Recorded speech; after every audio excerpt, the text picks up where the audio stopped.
Hello. Very good afternoon friends. My name is Rahul और ये एक यूट्यूब चैनल मैंने बनाई है जो कुछ ऐसे क्वालिटी डार्क हॉर्स स्टॉक्स जो खोज के निकालेगी आप लोगों के लिए, जिसमें आप इन्वेस्ट कर सकते हो। अक्सर मेरे जो ग्रुप है, मेरे फ्रेंड्स के ग्रुप में मैं रिकमेंड करता हूँ कि भाई ये स्टॉक्स ले लो, ये स्टॉक्स ले लो। उन्होंने अच्छा खासा मुनाफा कमाया है और उन्होंने मुझे सजेस्ट किया है कि आप ये यूट्यूब चैनल बनाओ, स्टॉक्स रिकमेंड करो, तो ये जो फ़ायदा है जो ज़्यादा से ज़्यादा रिटेल इन्वेस्टर्स तक पहुँचे। तो इसी वजह से मैंने ये शुरुआत की है। ये मेरी यूट्यूब चैनल का पहला वीडियो है। आशा रखता हूँ कि आप लोग इसे ज़्यादा से ज़्यादा लाइक और सब्सक्राइब ज़रूर करेंगे। तो शुरू करने से पहले इन्वेस्टमेंट के बारे में थोड़ी सी नॉलेज में मेरे पास जो है वो मैं आपको ज़रूर दूंगा। इन्वेस्टमेंट तो एक आर्ट है मेरे हिसाब से, और रिटेलर्स जो हम जैसे है, जो बहुत ही तकलीफ़ होती है हम रिटेलर्स को इसे मास्टर करने में। और ये पर्टिकुलर चैनल इसीलिए बनाई गई है ताकि इन्वेस्टमेंट की पूरी प्रोसेस आप लोगों को समझाई जाए कि इन्वेस्टमेंट क्या होता है। इन्वेस्टमेंट जो है, मान लीजिए कि आप महीने के 50,000 रुपीज़ कमा रहे हो, 50,000 कमा रहे हो, 30,000 कमा रहे हो, सिर्फ 10% इनकम आप अगर उस स्टॉक्स में डालते हो जो ये पर्टिकुलर चैनल रिकमेंड करती है, तो डेफिनेटली आप प्रॉफिट में होंगे। देखिए, 10% डालने का फ़ायदा क्या होता है कि एक तो आपका इन्वेस्टमेंट कम है पर्टिकुलर स्टॉक्स में, तो अगर प्रॉफिट ज़्यादा होगा तो आपको ये नहीं होगा कि यार इतना सारा प्रॉफिट कुछ है नहीं, निकाल लेते। तो रिटेलर्स क्या करते हैं कि अपने विनिंग हॉर्सेस को बहुत जल्दी स्टॉप कर दे, तो इससे हम बच जाएंगे। दूसरा कि लॉस अगर होता है तो हम जल्दी वो निकाल देते हैं। ऑपरेटर्स कई बार रिटेलर्स से शेयर्स छीनने के लिए स्टॉक प्राइस को बहुत नीचे ले जाते हैं, तो हमें लगता है कि यार इसमें कुछ मिलने नहीं वाला है, हम निकाल देते हैं। हमारे निकालने के बाद ये स्टॉक वापस ऊपर चला जाता है। तो इससे आप बच पाओगे। अगर आपके पास क्वांटिटी कम होगी तो आपका उतना बीपी नहीं बढ़ेगा। दूसरा कि हम जो डाइवर्सिफिकेशन बहुत ज़रूरी है। हम जो स्टॉक्स रिकमेंड करेंगे हर एक सेक्टर में होगा, IT, pharma, metals, technology, every sector. हम जो स्टॉक आपको रिकमेंड करेंगे हर एक सेक्टर में होगा, क्योंकि डाइवर्सिफिकेशन इज़ द की। एक सेक्टर में हम नहीं इन्वेस्ट कर सकते हैं, काफ़ी सारे सेक्टर्स है जिसमें हम सेक्टर वाइज आपको इन्वेस्टमेंट के रिकमेंडेशन देंगे। और यहाँ पे ये लिखा है डार्क हॉर्स स्टॉक्स। ये ऐसे स्टॉक्स नहीं है कि भाई मैंने आपको बता दिया एचडीएफसी ले लो, आईसीआईसीआई बैंक ले लो, इन्फोसिस ले लो, टीसीएस ले लो, क्योंकि ये सारे स्टॉक्स तो पता ही है कि भाई ये शानदार स्टॉक्स है, ब्लू चिप कंपनीज है। इनमें आप अगर इन्वेस्टमेंट करोगे तो उतना कुछ आपको उतना प्रॉब्लम नहीं होगा निफ्टी 50 के शेयर्स। लेकिन कुछ ऐसे स्टॉक्स है जो रिटेलर्स को पता ही नहीं है कि ये कंपनी भी एग्जिस्टेंस में है। अगर ऐसी कंपनीज में आपने थोड़ा थोड़ा इन्वेस्टमेंट कर दिया, 5 कंपनी में भी इन्वेस्टमेंट कर दिया, और अगर एक भी कंपनी अगर चल गई तो ये पांचों की इन्वेस्टमेंट आपको डबल करके देगी, ये मेरी गारंटी है। ओके, तो शुरू करते हैं। आज की पहली जो कंपनी है इसका नाम है Jindal polyfilms limited. Current market price जो इस डेट पे मैं रिकॉर्ड कर रहा हूँ, तो करंट मार्केट प्राइस है 395 रुपीज़। ओके, ये कंपनी जो है ये बीसी जिंदाल ग्रुप की कंपनी है। ये क्या बनाती है, तो ये पैकेजिंग फिल्म्स बनाती है। ओके, पैकेजिंग फिल्म्स, जो फ्लेक्सिबल पैकेजिंग फिल्म्स होता है, जैसे कि बोतल हो गया, फिर एफएमसीजी के जो गुड्स होते हैं उसके ऊपर, वो हम बाद में बात करेंगे कि क्या क्या इस कंपनी में है, क्या कंपनी बनाती है। रिसेंटली इसने नॉन वोवन सेगमेंट में भी इन्वेस्ट किया है। इस पर्टिकुलर सेगमेंट में भी इस कंपनी ने एंट्री ली है। Okay, this is the largest manufacture of BOPP and BOPT films. BOPP यानी बाय एक्सली ओरिएंटेड पॉलीप्रोपिलीन, और बीओपीईटी यानी biaxially oriented polyethylene terephthalate. Okay, these are the different films. ये इंडिया की largest manufacturing company है। Okay, लेकिन नाम जो है जिंदाल पॉलीफिल्म्स, बहुत, जिंदाल ग्रुप तो सुना ही होगा लेकिन जिंदाल पॉलीफिल्म्स डेफिनेटली बहुत कम सुना होगा आपने। तो मैंने जैसे शुरुआत में बताया कि इस YouTube चैनल का मकसद ही ये है कि भाई ऐसे कुछ स्टॉक्स ढूंढ के लाए जो रिटेलर्स को बहुत कम नॉलेज होती है। ओके, इसकी अगर हम टेक्निकल एस्पेक्ट में ध्यान दें तो मार्केट कैप केवल 1700 करोड़ है। 1700 इसकी मार्केट कैप है, और रिसेंटली कंपनी ने 700 करोड़ का तो एक्सपांसन किया है। तो इससे पता चलता है कि 1700, जिसने 700 करोड़ का एक्सपांसन किया है उसका मार्केट कैप इतना तो नहीं होना चाहिए। डेफिनेटली दिस कंपनी मार्केट में ये कंपनी बहुत ही अंडर वैल्यूड है और एक बहुत ही अच्छी अपॉर्चुनिटी है एक रिटेल इन्वेस्टर के लिए। कंपनी का प्राइस टू अर्निंग रेशियो, देखिए पी रेशियो के बारे में शायद आपको पता होगा, जिन्हें नहीं पता मैं ऊपर से थोड़ा नॉलेज दे दूँ। PE ratio stand for price to earning ratio, okay. Only 3.6 currently इसका प्राइस टू अर्निंग रेशियो बहुत 3.6 यानी बहुत कम है। ईपीएस ये कंपनी कम है, इसका मतलब कि ये बहुत ही अंडर वैल्यूड है। अर्निंग पर शेयर 115 रुपये, जो कि एक शेयर आपको कितना अर्निंग करके दे रही है, वो 100 रुपये से ज़्यादा है, 115 रुपये, यानी बहुत बढ़िया चीज़ है। इंडस्ट्री का पी भी 9 के अराउंड है। तो इंडस्ट्री पी अगर ज़्यादा होता है, कंपनी का पी कम होता है, इसका मतलब ये है कि कंपनी ज़्यादा ग्रोथ कर सकती है। नॉर्मली जब कंपनी का पी इंडस्ट्री पी जितना होता है तो हम बोल सकते हैं कि इसका वैल्यूएशन प्रॉपर है। तो डेफिनेटली बहुत ही अंडर वैल्यूड शेयर है।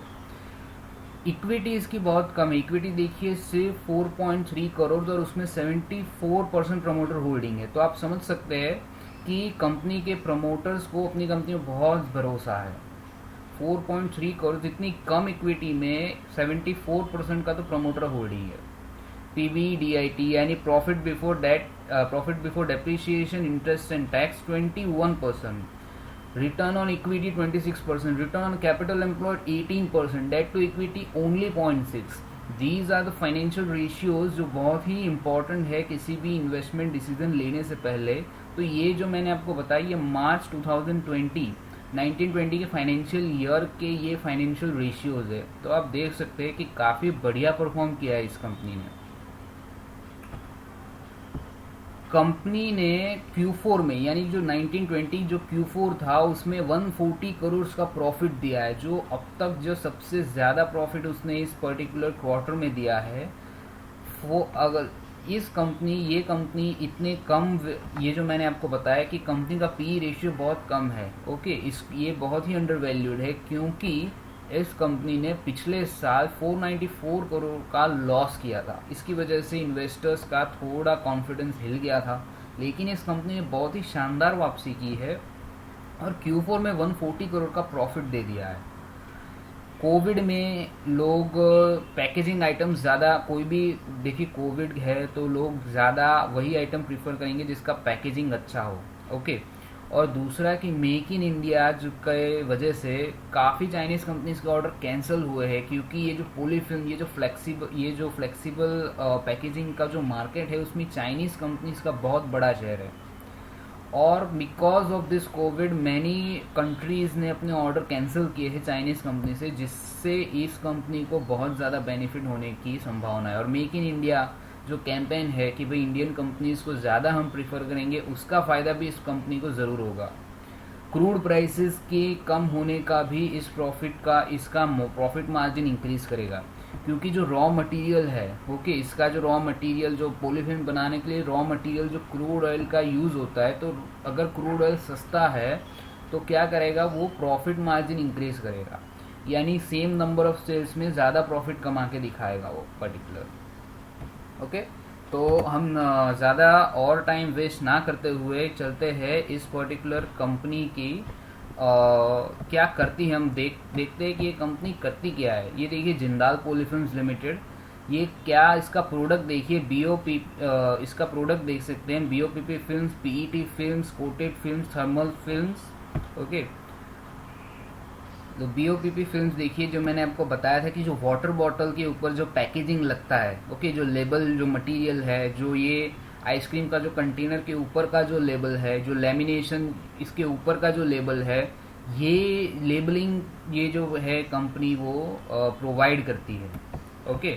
और दूसरे मैं बात करूँ तो ये जो एफएमसीजी प्रोडक्ट्स होते हैं, राइट, ये जो शैम्पू है, फिर ये जो राइस का है, ये चिप्स का पैकेट है, ये आइसक्रीम का, इसका जो मटेरियल है, इसका जो पैकेजिंग मटेरियल है, ये पर्टिकुलर कंपनी प्रोवाइड करती है। तो इसका सबसे बड़ा एडवांटेज ये है कि ये एफएमसीजी सेक्टर में इसका जो प्रोडक्ट जा रहा है, एफएमसीजी सेक्टर जो कंजप्शन बेस्ड है, देखिए इंडिया एक कंजप्शन बेस्ड स्टोरी है, राइट। इंडिया में कंजप्शन कभी ख़त्म नहीं होने वाला, कंजप्शन की डिमांड ख़त्म नहीं होगी।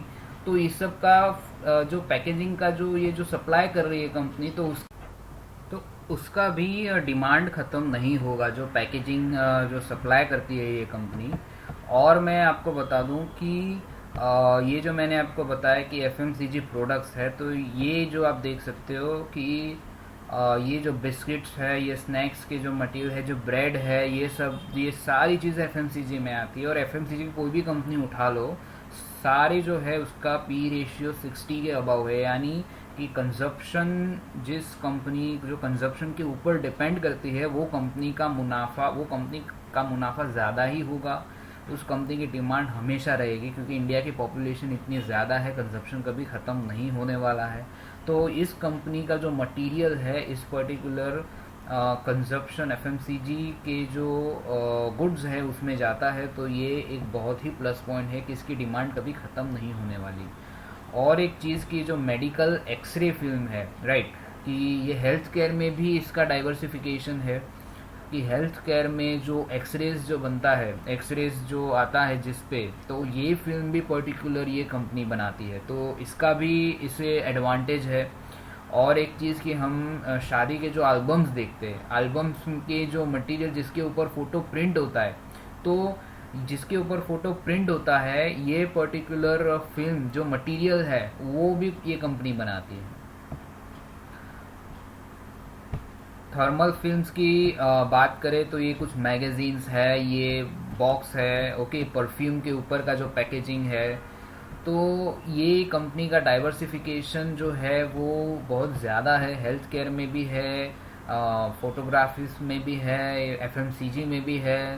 तो ये पर्टिकुलर शेयर है, तो इसका जो प्रोडक्ट है वो उसमें जाता है कि आपको कभी भी ऐसा नहीं होगा कि इसकी डिमांड कम होने वाली है या एनीथिंग लाइक दैट। इसके एक फाइनेंशियल स्टेटमेंट के ऊपर हम लोग ध्यान देते हैं, तो फाइनेंशियल, जैसे मैंने आपको बताया कि कंपनी का मार्केट कैप बहुत 1700 करोड़ के आसपास है, ओके। अभी ये देखिए कंपनी के कुछ कॉम्पिटिटर्स है, Jindal Polyfilm, Polyplex corporation, Uflex, बहुत बढ़िया कंपनी है, नो डाउट।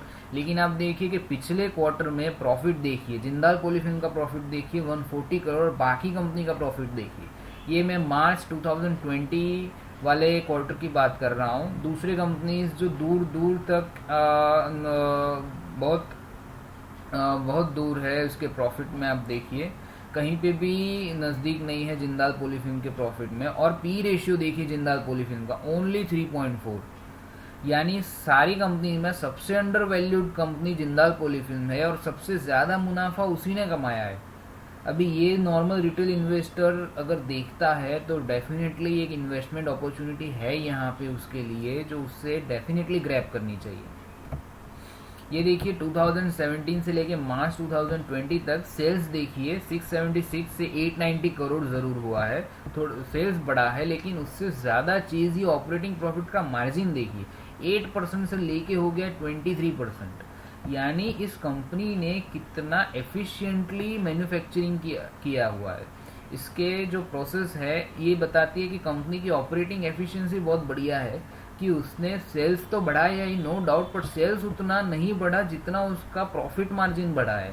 यानी कंपनी ने अपने ऑपरेशंस बहुत ही एफिशिएंटली मैनेज किए हैं, इसका ये मतलब होता है।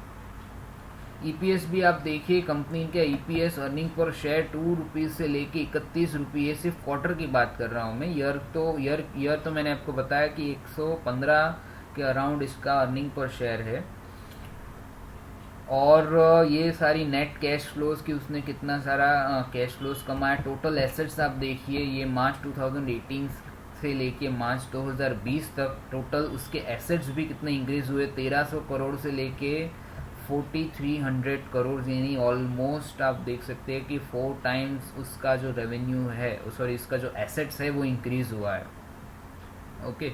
शेयर होल्डिंग पैटर्न में मैं आपको बताना चाहूँगा कि प्रमोटर की होल्डिंग जो मैंने आपको बताई थी कि प्रमोटर्स जो है वो 75% होल्ड कर रहे हैं, तो वो कांस्टेंट होल्डिंग है उनका प्रमोटर्स का।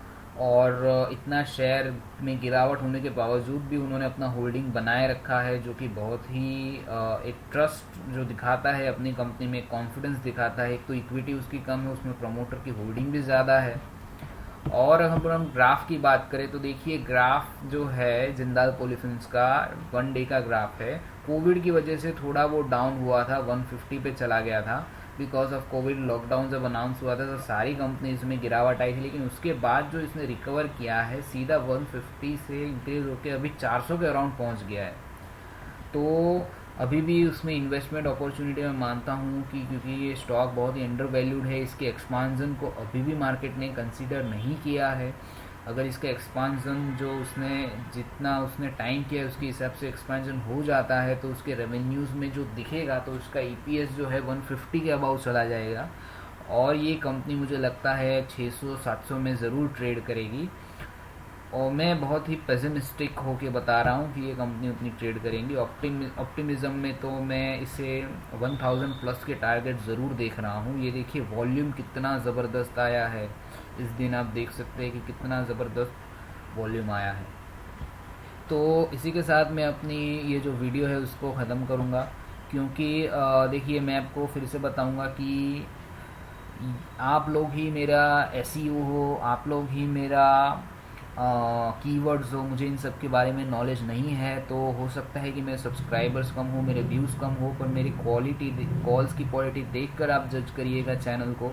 सब्सक्राइबर्स और नंबर ऑफ़ व्यूज़ से जज मत करिएगा, और आप अपने फ्रेंड्स को रिकमेंड करिए, जितना से ज़्यादा इस वीडियो को लाइक करें, शेयर करें, सब्सक्राइब करें चैनल को।